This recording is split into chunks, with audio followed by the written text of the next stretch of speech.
Assalamualaikum warahmatullahi wabarakatuh. Selamat bertemu kembali dengan Ibu. Mudah-mudahan kalian masih ingat Ibu Bulati ya. Dan di semester ini Ibu mengampu mata kuliah strategik untuk kelas 6G ini. Sebelumnya Ibu juga mau menyampaikan alhamdulillah selamat sekarang dan tidak terasa Bapak Ibu telah memasuki semester 6 yang mungkin tinggal beberapa langkah lagi untuk menuju semester akhir. Mudah-mudahan Bapak Ibu tetap bisa fokus dan selalu semangat untuk berjuang sampai ke semester akhir, sampai lulus ya. Bapak Ibu, sebelumnya saya ingin memohon maaf di pertemuan pertama kita tidak bisa masuk Zoom secara langsung dikarenakan memang ada kegiatan yang tidak bisa saya tinggalkan. Jadi saya membuat video ini untuk Bapak Ibu dengarkan ya, silakan disimak beberapa hal penjelasan mengenai kontrak perkuliahan kita seperti apa, kedepannya seperti apa, dan subnya seperti apa. Dan di semester 6 ini, di kelas 6G, Ibu mengampu manajemen strategik, yang mana materinya itu Bapak Ibu bisa lihat, materi perkuliahannya sudah lengkap, ada di blog saya. Nanti linknya akan saya share di grup, ya Bapak Ibu tinggal klik saja. Nah di sini yaitu di latisaridewi06blogspot.com, yang mana di sini adalah materi-materi perkuliahan yang pernah saya ampu atau yang saya ampu. Bapak Ibu juga silahkan bisa membuka materi-materi tersebut jika memang diperlukan, boleh silahkan. Dan untuk strategik ini, setelah Bapak Ibu nanti klik link membuka blog saya, Bapak Ibu bisa membuka ke bagian mata kuliah strategik di sini ya. Diklik, nah nanti silahkan di situ langsung keluar. Yang mana mata kuliah manajemen strategik ini berjumlah 3 SKS. Di sini juga telah dideskripsikan, dijelaskan bahwa mata kuliah ini akan membahas bagaimana cara menyusun, merumuskan strategi perusahaan atas dasar dari visi, misi perusahaan beserta dari dasar pemikiran SWOT analisis. Ya, yang dilihat dari berbagai masalah yang berhubungan dengan penentuan strategi perusahaan. Mungkin Bapak Ibu bukan pernah mendengar lagi mungkin ya, karena Bapak Ibu sudah kebanyakan ya memang sudah bekerja.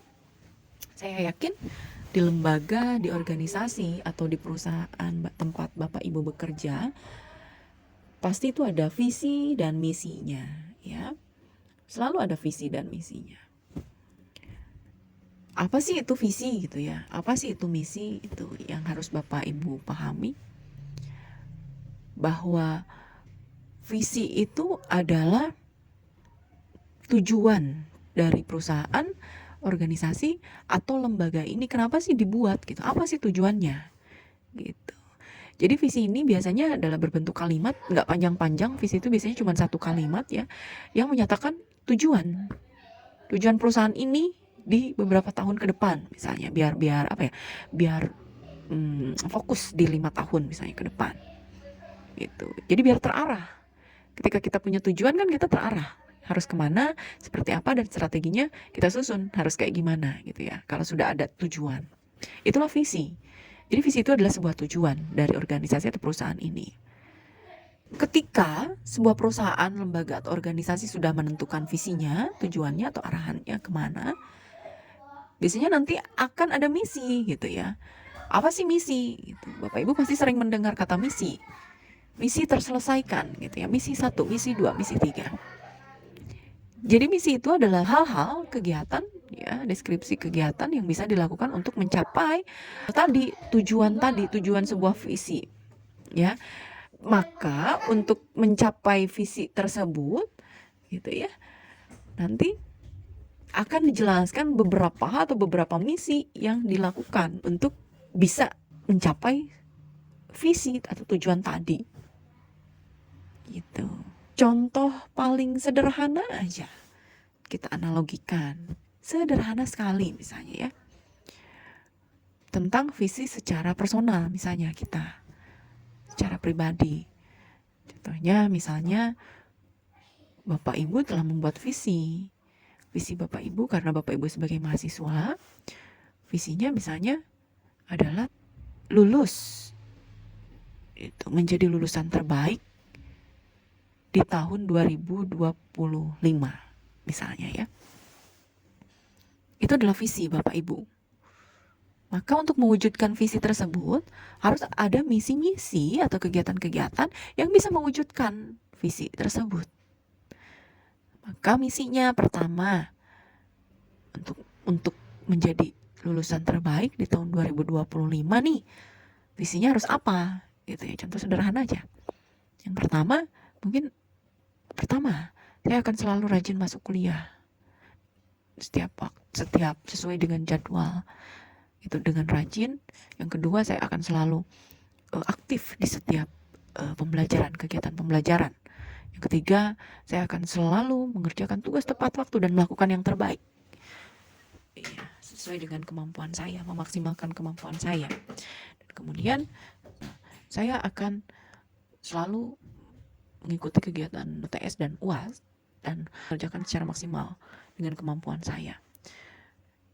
Kemudian, misalnya, saya akan makin mengembangkan potensi saya, kecakapan saya dan keterampilan saya, kompetensi saya, sehingga saya maksimal. Misalnya, contohnya, saya akan memaksimalkan kemampuan berkomunikasi saya. Itu misi-misinya.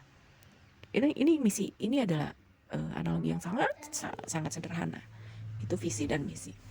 Maka dari itu, dari apa yang telah saya barusan jelaskan atau deskripsikan, Bapak Ibu harus sudah paham berarti ya. Maka berbeda antara visi dan misi, tidaklah sama. Ya, kalau tadi visi itu biasanya satu kalimat dengan pengungkapan tujuan organisasi ini dibentuk, arahannya kayak gimana. Kalau misi itu pendeskripsian untuk mencapai visi tadi. Kegiatannya apa aja, apa yang akan dilakukan. Itu ya, visi dan misi. Ya, karena untuk membuat sebuah strategi gitu ya, itu harus ada dasarnya. Gak bisa kita bikin sebuah strategi untuk sebuah lembaga atau perusahaan kalau gak ada visi misinya, karena gak jelas arahannya mau ngapain, apa yang mau kita bikin strategi atau taktiknya gitu ya. Strategi itu kan kayak sebuah taktik, bagaimana cara cepat untuk mencapai tujuan tersebut, atau cara mudah, cara simple, cara efektif dan efisien. Kita harus bikin strateginya. Contohnya, kalau kita visinya udah jelas, misalnya tujuannya kita misalnya mau ke Jakarta nih besok gitu ya, maka misinya jelas, kita mau ke Jakarta besok, mau berangkat subuh biar nggak kesiangan. Dengan strategi, bikin strateginya karena udah jelas tadi visinya dan misinya udah jelas. Maka strateginya yang pertama mungkin biar nggak macet tadi, saya akan bangun lebih awal. Harus bangun lebih awal, berangkat karena takut macet, pagi-pagi sudah harus berangkat misalnya. Dengan membawa perbekalan agar tercepat sampai ke Jakarta, saya bawa perbekalan agar tidak berhenti gitu ya. Tidak harus berhenti ke rest area, bla bla bla dan lain-lain. Itu kayak sebuah strategi. Ketika sudah jelas visi dan misinya, maka strategi pun bisa kita susun. Ya. Dan kemudian untuk menyusun strategi tadi, selain adanya visi dan misi, kita pun harus melihat sebuah pemikiran dari SWOT analisis. Kita harus menganalisis SWOT-nya. Yang mungkin Bapak Ibu sering mendengar apa itu SWOT, yang mana S-nya itu adalah strength atau kekuatan. Ya, kekuatan yang Bapak Ibu miliki, kalau tadi analogi secara personal ya, atau kekuatan dari perusahaan, lembaga atau organisasi tersebut. Kekuatannya apa? Kita harus tahu. Nah, kalau W-nya itu adalah weakness, kelemahannya, dan kelemahannya pun kita harus tahu. Jadi nggak cuman harus kekuatannya yang harus kita tahu, yang harus kita pahami, tapi kita juga harus mengenali perusahaan kita, lembaga kita, organisasi kita, atau tadi secara analogi personal diri kita, strength-nya apa, weakness-nya apa. Karena SW itu adalah analisis secara internal, dari dalam kita, dari dalam internal. SW, jelas dari dalam, karena tadi menganalisis diri kita, menganalisis lembaga kita, organisasi kita, perusahaan kita, kekuatannya, weakness-nya, kelemahannya. Kemudian ada yang analisisnya dari internal, dari luar, yang harus kita lihat, yang harus kita analisis ya. O-nya yaitu opportunity-nya. Opportunity itu adalah peluangnya atau kesempatannya ya untuk perusahaan kita, lembaga kita, organisasi kita. Atau secara sederhana tadi untuk personal diri kita punya opportunity apa, kita punya peluang apa, kita punya kesempatan apa ya, itu harus kita tahu. Kemudian T-nya adalah threats-nya. Threats-nya itu adalah ancamannya. Kita pun harus tahu ancaman. Itu selain ada peluang, itu pasti ada ancaman yang harus kita pahami. Maka ketika kita sudah tahu tadi SWOT-nya seperti apa, hasil dari SWOT analisisnya, tadi visi misinya sudah jelas, maka kita akan bisa membuat sebuah atau menyusun sebuah strategi untuk perusahaan, untuk organisasi atau lembaga. Di sini bisa Bapak Ibu baca bahwa berbagai masalah yang berhubungan dengan penentuan strategi perusahaan yang menyeluruh juga merupakan bagian yang terpenting ya dari sebuah pemikiran komprehensif terhadap sebuah perubahan. Jadi di mata kuliah ini akan membahas tentang proses dan juga langkah-langkah yang harus dilakukan. Gimana sih cara nyusunnya, gimana sih cara merumuskannya sebuah strategi perusahaan itu. Ya, yang antara lain terdapat hal yang perlu Bapak Ibu perhatikan. Nah, di sini tadi seperti yang sudah saya jelaskan, di sini ada visi misi gitu ya, ada tujuan. Nah, Bapak Ibu bisa baca. Ya, ada tujuan perusahaan seperti apa untuk mencapai tujuan khusus atau sasarannya biar nyampe. Itu yang pada akhirnya nanti kita bisa mengembangkan sebuah strategi baik di tingkat perusahaan atau maupun di tingkat fungsionalnya seperti apa. Kemudian tadi sesuai dengan yang saya bahas dari pengamatannya juga analisis secara lingkungan eksternal dan lingkungan internalnya gitu, sehingga nantinya ini bisa menjadi sebuah dasar perumusan pembuatan strategi perusahaan yang nantinya yang akan dilanjutkan untuk dibahas secara garis besar pola pikirnya tentang penerapan rencana ini mau kayak gimana gitu, supaya rencana yang kita susun ini dapat membuahkan sebuah koordinasi kerja yang baik gitu ya, yang baik dan jelas sesuai dengan tantangan-tantangan yang harus kita hadapi atau perusahaan hadapi. Jadi pada akhir mata kuliah ini akan dibahas tentang peranan penyusunan pelaporan sebagai alat untuk melakukan pengendalian. Tadi kita diawali dengan visi misi, dengan menganalisis internal eksternal, kemudian penyusunan, perumusan, gitu ya, pembuatan strategi supaya kita berkoordinasi, ada actionnya. Kemudian akan diakhiri dengan pelaporan. Kenapa harus ada laporannya? Supaya menjadi sebuah alat untuk melakukan suatu pengendalian dari rencana-rencana sebelumnya kita rencanakan, terus kita lakukan, dan kita bisa membandingkannya dengan rencana-rencana yang telah ditetapkan atau untuk rencana ke depannya seperti apa gitu ya. Dan capaian pembelajarannya diharapkan setelah pembelajaran ini setiap mahasiswa atau peserta didik diwajibkan bisa menyelesaikan suatu kasus perusahaan yang berkaitan dengan pembahasan di mata kuliah ini berdasarkan situasi perusahaan yang ada di negara kita. Jadi nanti diharapkan mahasiswa itu membuat kelompok. Mungkin kalau di kelas ini Ibu tidak akan memberikan kelompok, mungkin akan personal perorangan saja. Jadi nanti diharapkan akan mencari perusahaan sebagai sarana studi kasus dengan cara mengunjungi perusahaan tersebut gitu ya. Kemudian di scanning, di audit, di analisis berdasarkan sesuai dengan materi yang telah diterima di setiap minggunya. Ya, gitu. Kemudian nantinya akan ada pelaporan untuk pengembangan kajiannya seperti apa. Dan di sini ada materi per pertemuannya apa saja. Di sini di pertemuan pertama ya mungkin ada kesempatan ini ya, hari ini di video ini pertemuan pertama. Jadi akan membahas tentang pengantar ekonomi strategi ya.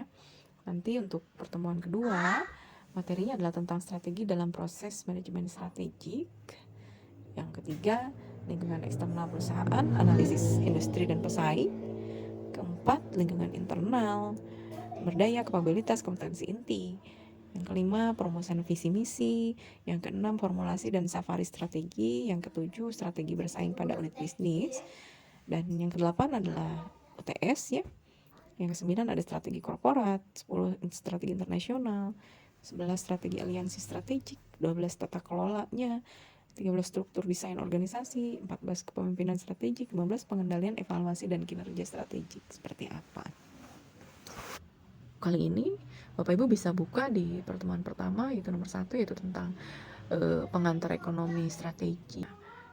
Yang mana pada bab ini, pertemuan 1 ini, ada tujuan pembelajaran yang diharapkan bahwa mahasiswa itu setelah ini tuh mampu, setelah pertemuan ini mampu menjelaskan manfaat belajar strategi ini untuk apa. Ya. Kemudian manfaat belajar ekonomika ini seperti apa. Kemudian menguraikan berbagai hal mengenai globalisasi dan tantangan di manajemen strategik. Kemudian diharapkan dapat menjelaskan definisi dari manajemen strategik itu apa. Kemudian diharapkan juga dapat mendeskripsikan peranan manajemen stakeholders. Langsung saja nanti Bapak Ibu silakan bisa baca di sini. Di sini ada konsep dasar manajemen strategik, ya. Ada definisi manajemen gitu. Apa sih manajemen? Manajemen itu proses yang terdiri dari rangkaian kegiatan, ya, yang diawali dari perencanaan, pengorganisasian, pengarahan, pengendalian, atau pengawasan. Atau mungkin Bapak Ibu pernah mendengar istilah dari POAC gitu ya. Ada planning, ada organization-nya, ada actualization-nya, dan ada controlling-nya. Itu POAC. Itu juga definisi dari manajemen POAC, ya. Oke, Bapak Ibu silakan nanti di sini dibaca. Ya, setelah ada definisi manajemen, ada juga definisi strategi. Yang mana Bapak Ibu sering lah dengar ya kata strategi. Boro-boro megang perusahaan, boro-boro sebuah perusahaan, lembaga atau organisasi ya, kudu punya strategi. Nah, sederhananya mau lomba misalnya mau main bola gitu ya, pasti itu kan ada taktiknya, ada strateginya untuk mencapai tujuan tersebut. Ya, ada taktik-taktiknya. Yang mana pasti strategi main bola itu nggak gabah sembarangan ya, pasti itu dianalisis dulu. Pemain yang ini lawannya seperti apa gitu ya, per personal lawannya kayak gimana, terus strateginya menghadapi si A kayak gimana, B, C, D, itu ada analisis dulu. Yang tadi analisis SWOT tadi. Itu analogi ya, analogi sederhana. Jadi strategi itu adalah kayak sebuah proses penentuan rencana ya, untuk penentuan yang berfokus pada tujuan jangka panjang. Jadi disusun rencana ini bagaimana upayanya biar tujuan itu dicapai dengan efektif dan efisien.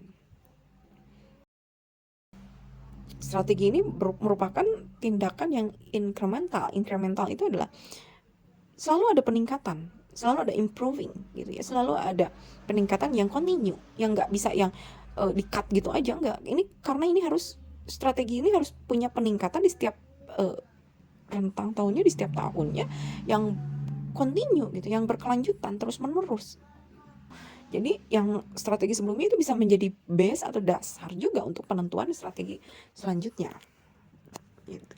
Jadi bisa disimpulkan gitu bahwa strateginya ini adalah kayak rencana jangka panjang yang diikuti dengan tindakan-tindakan ya yang ditujukan untuk mencapai tujuan. Disimpulkan bahwa strategi adalah rencana jangka panjang untuk mencapai tindakan berdasarkan dari hasil analisis. Oke, Bapak Ibu, di sini ada pengertian manajemen strategik ya, strategis di sini yang berdasarkan para ahli. Bapak Ibu bisa baca pengertiannya, silahkan dipahami gitu ya.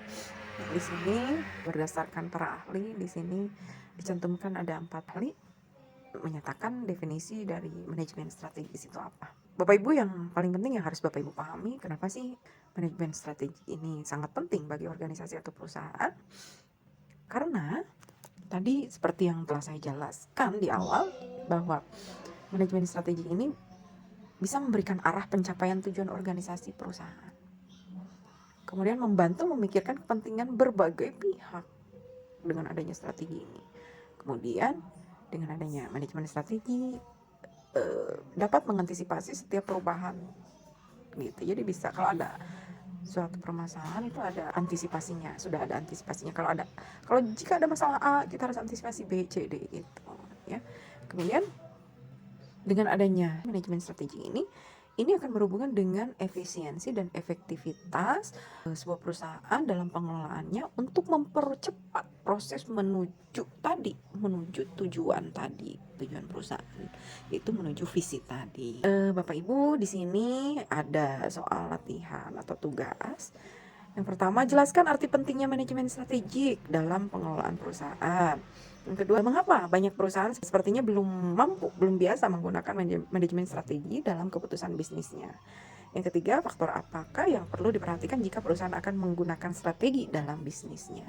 Untuk absensinya, silakan Bapak Ibu jawab soal latihan ini, ungkapkan sesuai dengan pemahaman Bapak Ibu saja. Silakan dijawab di grup dan ini sebagai acuan absensi Bapak Ibu di pertemuan kali ini. Sepertinya pengantar dari saya cukup sekian. Jika ada pertanyaan dan lain-lain yang ingin Bapak Ibu diskusikan, silakan boleh di grup. Terima kasih untuk pertemuan kali ini. Sekali lagi saya mohon maaf kita tidak bisa Zoom secara langsung, tapi mudah-mudahan video ini bisa sedikit memberikan pengantar pendahuluan itu tentang manajemen strategik. Terima kasih Bapak Ibu, sekian dari saya. Mohon maaf jika ada hal yang kurang berkenan ya di hati Bapak Ibu sekalian. Wabillahi taufiq wal hidayah. Wassalamualaikum warahmatullahi wabarakatuh.